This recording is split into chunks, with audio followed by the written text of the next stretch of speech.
Hey,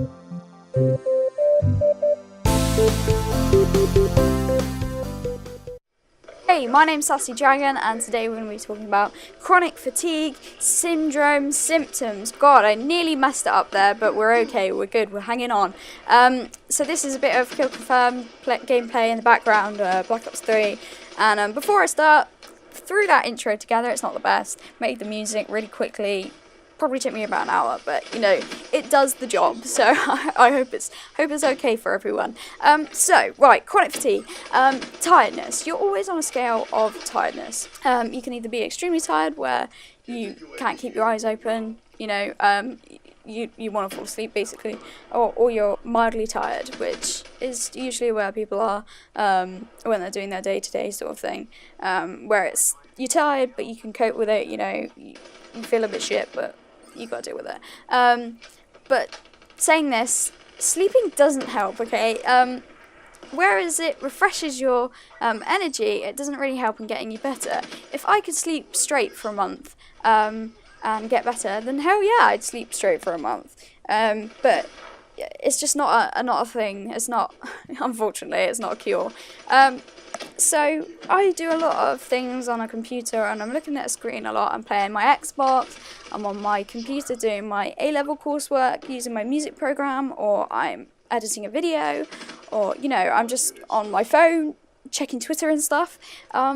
I have a lot of screen time, and that doesn't really help the fact that I have a lot of headaches, and these headaches can be quite severe, like to the point where it's like, you know, really hard to even like exist at some point, you know.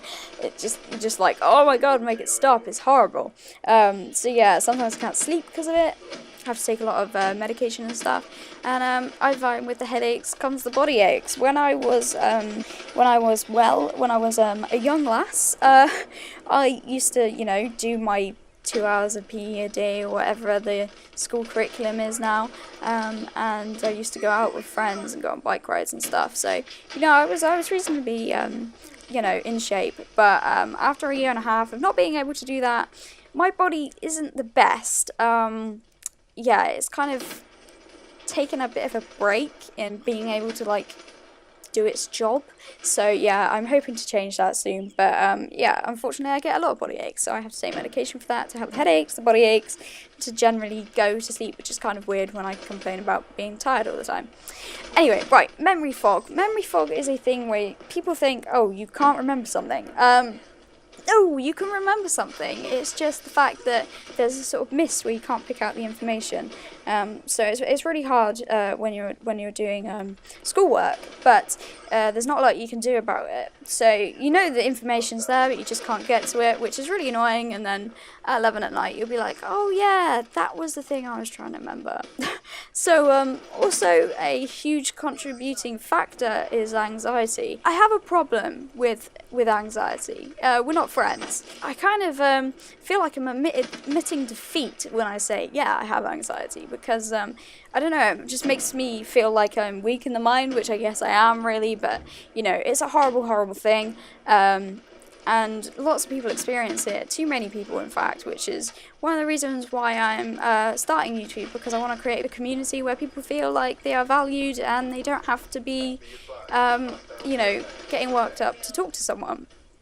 So yeah, anxiety is a huge thing, and I want to know like where I'm going, how many people are going to be there, that sort of thing, which is, it's not great. And I'm really hoping that, you know, subsides fairly soon. With anxiety, though, comes stuttering and mumbling.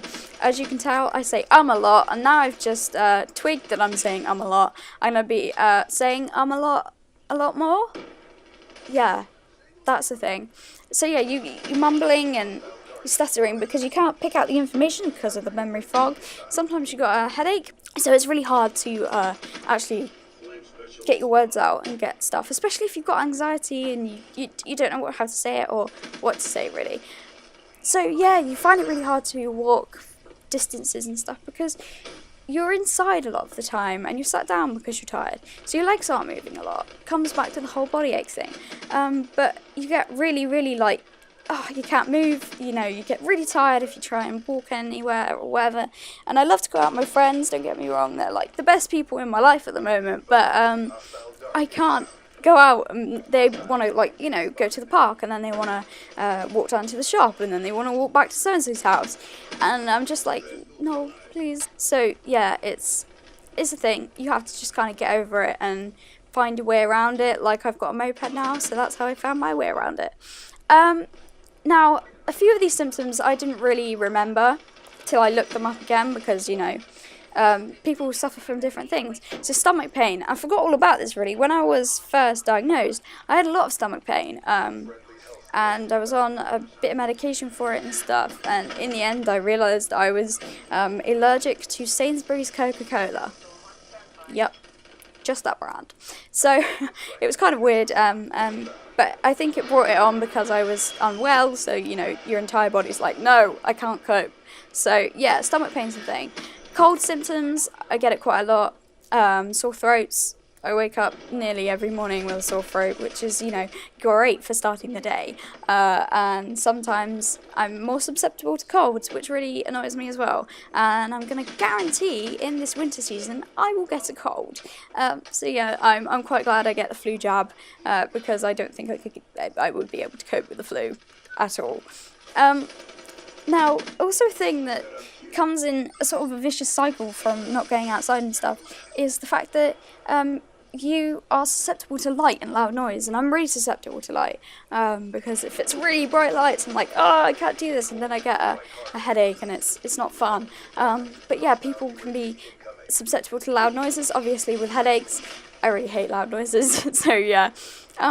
One other thing that's really hard is a body temperature, trying to keep your body temperature at a decent rate, you know, not being cold in that. And usually I find if I go outside and I get cold, I'm going to be cold for the rest of that day, unfortunately. And if I get warm, then I'm going to be warm for that rest of that day, because my body just doesn't know how to regulate its temperature anymore. It's kind of packed up. I'm going to get a new boiler, and I'm going to get a plumber in to see what's going on. But yeah, so that's basically it. That's the main symptoms. I hope you enjoyed this gameplay, hope you learnt a little bit more about chronic fatigue. I'll put some more links in the description below.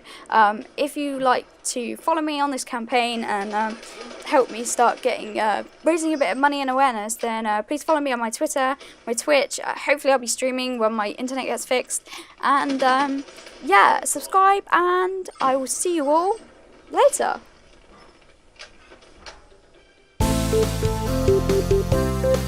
Thank you.